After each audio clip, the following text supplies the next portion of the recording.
5,00,000 शिव का जाप करते हैं, 5,00,000 मंत्र से शिव का जाप करते हैं, ओम नमः शिवाय का, उसका पूरा शरीर शुद्ध हो जाता है, भगवान शिव दर्शन देते हैं। ये कथा में लिखा। जो 1,00,000 जाप करते हैं उसका पूरा शरीर शुद्ध हो जाता है, शुद्धि हो जाती है शरीर की 1,00,000 जाप करने से, महामृत्युंजय का। इसलिए कहते हैं बीमार आदमी होता है उसके लिए महामृत्युंजय का जाप कराओ, उसके शरीर की शुद्धि हो जाती है। शरीर की शुद्धि मतलब बीमारी निकल जाती है। ये शिव महापुराण की बात बता रहा हूं। और 2,00,000 शिव के जाप करने से पूर्व स्मरण आ जाता है, पूर्व जन्म की बातें याद आने लग जाती है। लेकिन ईमानदारी से करना जाप, भजन करो तो ईमानदारी से करो। और 3,00,000 जाप होने पर काम्य वस्तुओं की प्राप्ति हो जाती है। और 4,00,000 जाप होने पर भगवान शिव साक्षात दर्शन देते हैं, साक्षात दर्शन देते हैं। और 5,00,000 जाप होने से जीवात्मा संसार छोड़ के जाती है तो सीधे शिव के चरणों में चली जाती है, सीधे शिव के चरणों में चली जाती है। अब यहां लिखा गया है, जो लोग, कोई कहते ना कि भाई तेरी आयु कम है, जिसकी आयु कम होती हो उसको 1,00,000 ही दुर्बाओं से शिव का पूजन करना चाहिए। ये दूब है ना, 1,00,000 दूब भगवान शिव को चढ़ाओ आप, अलग अलग निकाल के। तो जिस आदमी की अकाल मृत्यु होने वाली हो, जिस आदमी की उम्र कम हो, उसकी उम्र पूरी हो जाती है, तो वो आदमी कभी अकाल मृत्यु नहीं मरता है। अगर कोई ज्योतिष कुंडली कह दे कि भाई तेरी उम्र कम है कुंडली में, तू जल्दी चला जाएगा, तो उसको 1,00,000 दुर्वा चढ़ा दो शिव को। मंत्र ओम नमः शिवाय बोलिए, या ओम जो आप महामृत्युंजय त्र्यंबकम यजामहे बोलकर भी आप चढ़ा सकते। दूसरी बताई गई है कि भाई जो व्यक्ति, जिसके पुत्र की कामना हो कि महाराज जी बहुत साल हो गए घर में वंश वृद्धि नहीं हुई है, जिनके पुत्र की कामना हो, वो 1,00,000 धतूरे से,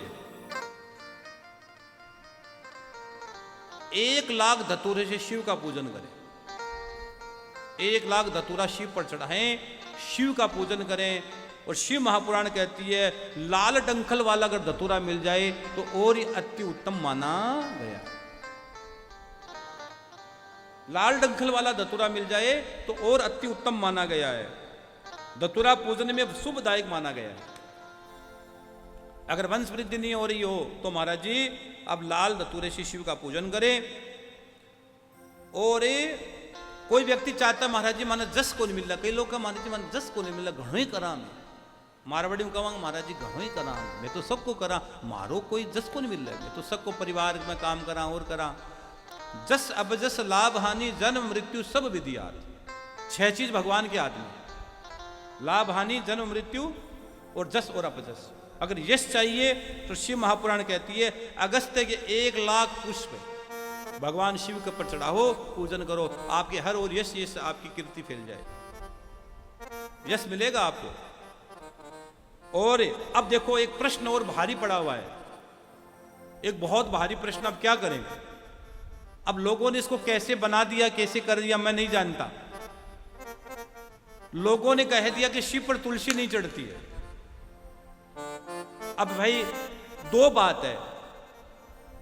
अब फेरे कितने होते हैं बताओ? फेरे कितने होते हैं? 7 होते हैं। जब आपने विवाह किया तो कितने चक्कर काटे थे? कितने चक्कर काटे थे विवाह में? हमने कितने चक्कर काटे थे? आपने विवाह में 4 चक्कर काटे थे। हाँ, और फेरे बताइए 7। तो लोकाचार है, बहुत सी चीज लोकाचार में भी छुपी रहती है हमारे सनातन में। हर चीज के लोकाचार होते हैं। तो कई लोग कहते हैं कि महाराज जी शिव को तुलसी चढ़ती नहीं है। अब भाई शिव महापुराण में लिखा है कि शिव को तुलसी चढ़ती है।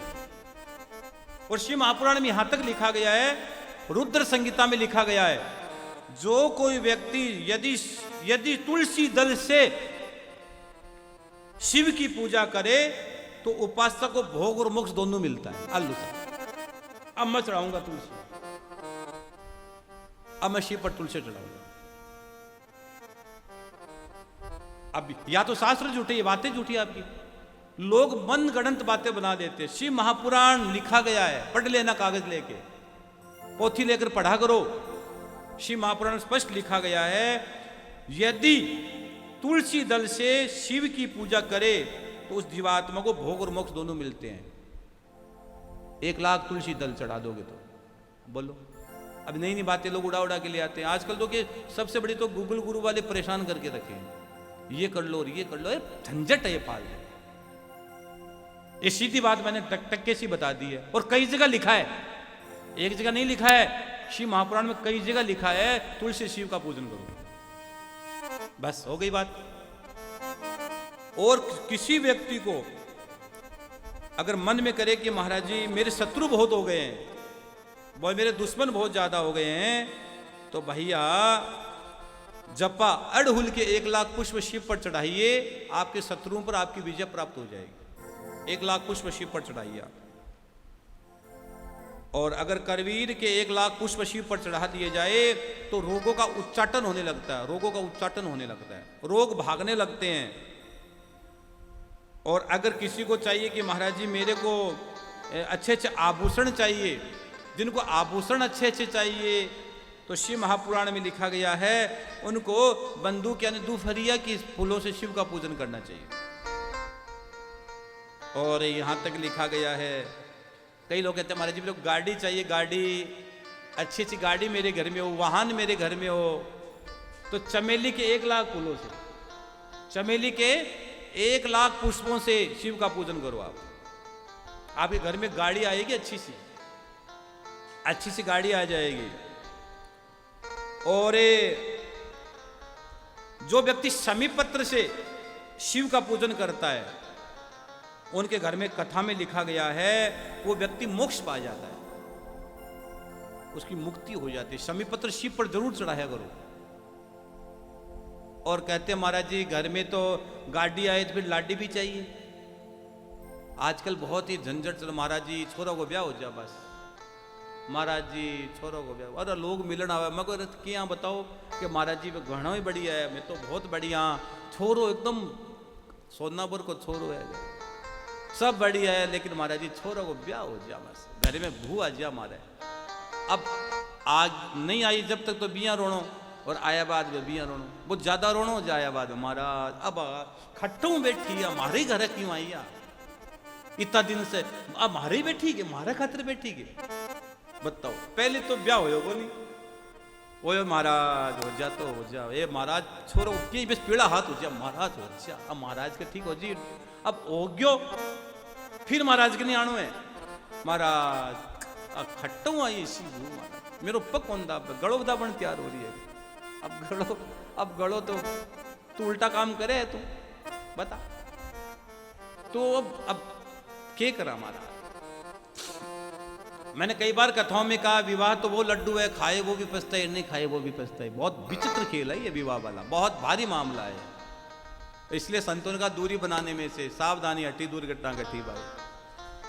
2 गज जरूरी, वो कौन सा मास्क है जरूरी, बहुत जरूरी है भाई, बहुत जरूरी, बहुत जरूरी।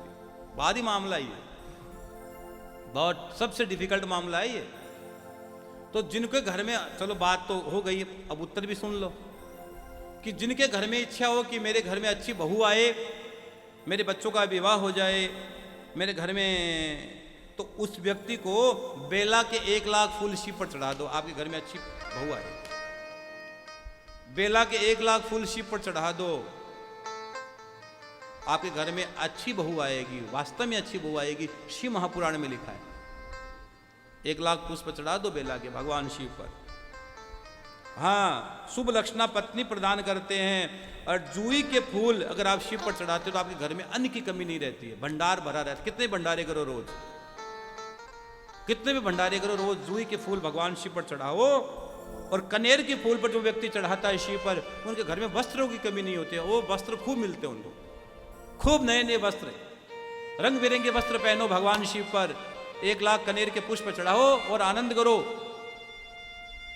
और आप 1,00,000 एक साथ नहीं चढ़ा सकते तो क्या करें महाराज जी, थोड़े थोड़े रोज चढ़ाओ, एक दिन 1,00,000 पूरे हो जाएंगे। थोड़े थोड़े चढ़ाओ, लेकिन चढ़ाओ रोज, कर्म न टूट जाए। और भैया शिव महापुराण यहां तक कहती है कि जो व्यक्ति 1,00,000 बिल्व पत्र 1,00,000 बिल्व पत्र भगवान शिव पर चढ़ा देता है, उसकी समस्त कामनाओं की पूर्ति हो जाती है, समस्त कामनाओं की पूर्ति हो जाती है। 1,00,000 बेलपत्र शिव पर को चढ़ा देता है तो उनकी समस्त कामनाओं की पूर्ति हो जाती है। और राई के फूल से अगर आप शिव की पूजा करते हो तो आपके शत्रुओं को मृत्यु प्रदान कर देती है। इतनी ताकत है भैया, आपके शत्रु हिल जाएंगे, आपके शत्रु कांप जाएंगे। कितने भी भयानक शत्रु से आप घिर गए हो, राई का पुष्प शिव पर चढ़ा दो, आपका कोई बाल भी बांका नहीं कर सकता। जाको राके साइया मार सके न को। 100 जग बेरी हो जाए, एक जग नहीं, यहां तो 100 जग लिखा है। हम तो एक जग से परेशान होकर घूम रहे हैं। कई लोग कहते हैं महाराज जी क्या करें, घर में भजन नहीं होता, पूजा नहीं होती है, घर में बहू नहीं मानती है, बच्चे नहीं मानते, अब काय की पूजा करा महाराज जी, परेशान हो जाए। घर में बहाने बहुत है। आदमी को भगवान की पूजा नहीं करने के 1000 बहाने आदमी के पास है, 1000 बहाने आदमी के पास है कि भगवान की पूजा नहीं करें, भगवान की पूजा नहीं करें। 1000 बहाने हैं, 1000 बहाने भगवान की पूजा नहीं करने के पड़े हैं। लेकिन पूजा करने के आदमी आशा खोजता नहीं है। हाँ, लोग कहते हैं महाराज विपरीत समय, अरे भाई विपरीत समय विवेक्षण से तो खराब नहीं है। पूरी लंका के अंदर एक राम नाम लेने वाला था, 24 घंटे तलवार लटकी रहती, कब मर जाऊंगा मैं, लेकिन फिर भी राम का नाम नहीं छोड़ा। तुम्हारे तो 24 घंटे तलवार नहीं लटकी रहती, लेकिन नाम लेते नहीं, बहाने हैं। ये बहू, ये सासू, ये तो सब बहाने हैं, सब के सब बहाने हैं भैया। राम का नाम लेने वाला आदमी कहीं पे भी ले सकता। तेरा किसी ने गर्दन थोड़ी पकड़ रखी है, गला थोड़ी दबा रखा है, मारवाड़ी को टेट वो थोड़ी दबा रखी है। तेरा कोई भजन कर, वो तो होता नहीं। और शिव महापुराण में लिखा है चंपा और केवड़े के पुष्प को छोड़कर शिव पर सभी पुष्प चढ़ाए जाते हैं। चंपा और केवड़ा भगवान शिव पर कभी न चढ़ाए।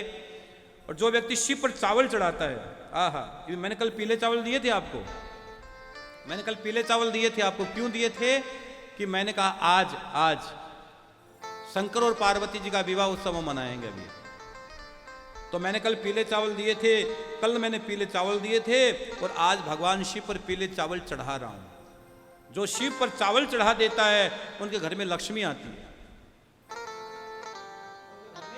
साक्षात लक्ष्मी के भंडार भरे रहते हैं, लक्ष्मी आती है। चावल जरूर चढ़ाया करो, शिव पर चावल चढ़ाया करो, भगवान की साक्षात कृपा बनेगी, साक्षात कृपा बनेगी। और जो व्यक्ति शिव महापुराण कथा करवाकर 12 ब्राह्मणों को, कितने ब्राह्मण लिखे हैं, 12 ब्राह्मणों को कोई भोजन करवा देता है, 12 ब्राह्मणों को शिवलिंग के पास, मंदिर के पास, या बिल्व वृक्ष के पेड़ के नीचे, ऐसे नहीं बैठा करते हैं, बिल्व वृक्ष के पेड़ के नीचे 12 ब्राह्मणों को भोजन करवा देता है, या शिव महापुराण के पास भोजन करवा देता है, तो शिव महापुराण कहती है उनके घर में अष्टसिद्धि और 9 निधि का वास हो जाता है। उनके घर में समस्त कामनाओं की पूर्ति हो जाती है, समस्त कामनाओं की पूर्ति हो जाती है। और यहां तक लिखा है जो व्यक्ति शिव पर तिल चढ़ाता है, तिल, उनके पितरों की मुक्ति होती है। इसे शिव पर तिल जरूर चढ़ाया करो। अगर आपके पितरों की मुक्ति करनी है तो थोड़ा शिव पर तिल चढ़ाया करो। बड़े बड़े पातकों का नाश करने वाली है। और जो गेहूं के बने हुए मिष्ठान अगर भगवान शिव को चढ़ाते हो तो आपके घर में संतान की वृद्धि होती है। और अगर मूंग से शिव का पूजन करोगे तो आपके घर में सुख प्राप्त हो जाएगा, आपके जीवन में सुखी जीवन हो जाएगा। मूंग चढ़ाया करो, मूंग। और भैया मैं तो कहता हूं प्रसन्न मन से जो चढ़ा दो, अपने आप को भी चढ़ा दोगे तो भी निहाल हो जाओगे, धन्य हो जाओगे। कहने को तो बहुत बातें लिखी है, बहुत बातें हैं, क्या छोड़ू और क्या कहूं। हाँ, आदमी बड़ा होशियार होता है, पता है, आदमी अपने काम की बातें तो निकाल लेता है और बातें छोड़ देता है। अपने काम की बात आदमी निकाल लेता है और सब बात छोड़ देता है आदमी। अब एक बहुत प्यारी कथा सुना रहा हूं, उसके बाद मैं आपको विवाह उत्सव में लेके जाऊंगा। एक बहुत प्यारी कथा है, बहुत प्यारी कथा है। कथा कहती है कि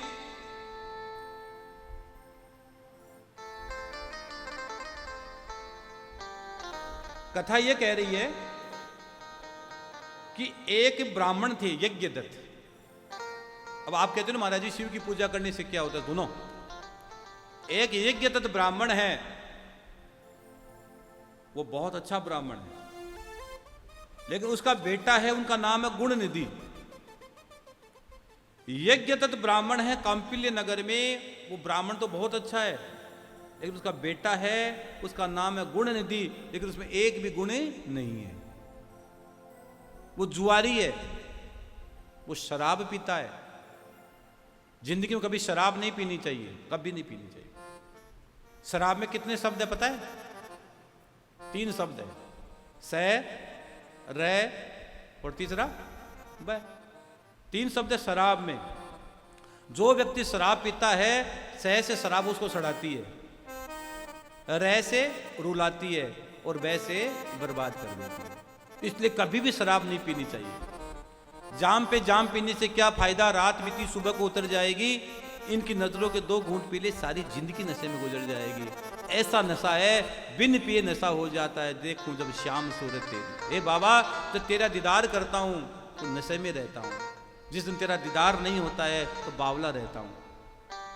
हाँ, नशा बहुत बड़ी चीज है। अगर गोविंद के नाम का नशा हो गया तो जिंदगी बदल जाएगी। लेकिन क्या करें महाराज जी। और एक लगे हाथ और कह दूं, जिस घर में शराब पी जाती है, जिस घर में मांस मच्छी खाई जाती है, जिस घर में गलत चीज की जाती है, जहां बेविचार किया जाता है, वहां आपके पूर्वज, आपके पितृ घर को छोड़कर चले जाते हैं। तो बहुत गहरी बात कह रहा हूं। आपके पितृ, आपके पुरुष घर छोड़कर चले जाते हैं। आपका इष्ट आपका साथ छोड़कर चला जाता है। आपके घर के देवता रूठ कर चले जाते हैं और उस घर में गलत नेगेटिव आत्माएं वहां आ जाती है। और हमने बसे बसाई घर में आग लगते हुए देखी है। हमने ऐसे ऐसे घर देखे हैं बसे बसाए जहां उसमें आग लगते हमने देखी है भैया। केवल गलत चीज आचरण घर में प्रवेश करना। जब तक आपके घर में तुलसी है, जब तक आपके घर में रोज पूजन होता है, मंदिर है, रोज शास्त्र पढ़े जाते हैं, गाय की सेवा हो रही है, ठाकुर की सेवा है, यज्ञ घर में हो रहा है, तब तक भैया तुम्हारा कोई बाल भी बांका नहीं कर सकता। और अजामिल प्रसंग सुन लो। अजामिल भागवत में लिखा है ना, अजामिल ने कहा उस व्यभिचारिणी स्त्री से, मैं तुम्हें पत्नी बनाना चाहता हूं। उसने कहा तू मुझे पत्नी बनाना चाहता है तो तब अपनी पत्नी को घर से निकाल।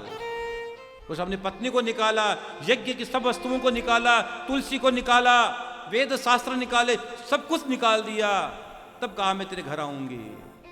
तो जब तेरे जीवन के खराब दिन आते हैं ना, जब बुरे दिन आते हैं, जब कुमति जब सुमति तो संपत्ति नाना, जब कुमति तब विपत्ति निदाना, विनाश काले विपरीत बुद्धि। जब आदमी की बुद्धि खराब होती है तो आदमी ऐसे काम करने लग जाता है। घर के देवताओं को बाहर करेगा, मंदिर नहीं जाएगा, सत्संग में नहीं जाएगा, उल्टी सुल्टी बातें करेगा, गाय की बात नहीं करेगा, जो धर्म की बात करेगा उनको गालियां निकालेगा।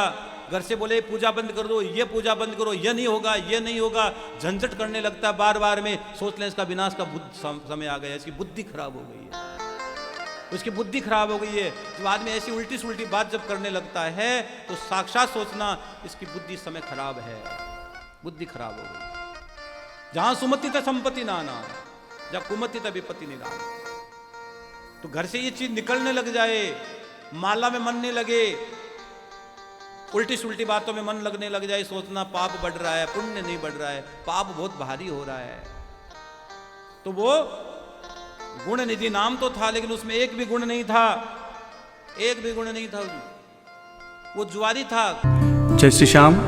आप सभी श्याम प्रेमियों से नम्र निवेदन है कि पूज्य महाराज श्री जी का YouTube चैनल मनुश्री जी महाराज रतनगढ़ वाले को सर्च करें, सब्सक्राइब करें, शेयर करें, बेल आइकन दबाएं ताकि महाराज श्री जी की वाणी जन जन तक पहुँचे और सभी को उसका लाभ प्राप्त हो। जय श्री श्याम।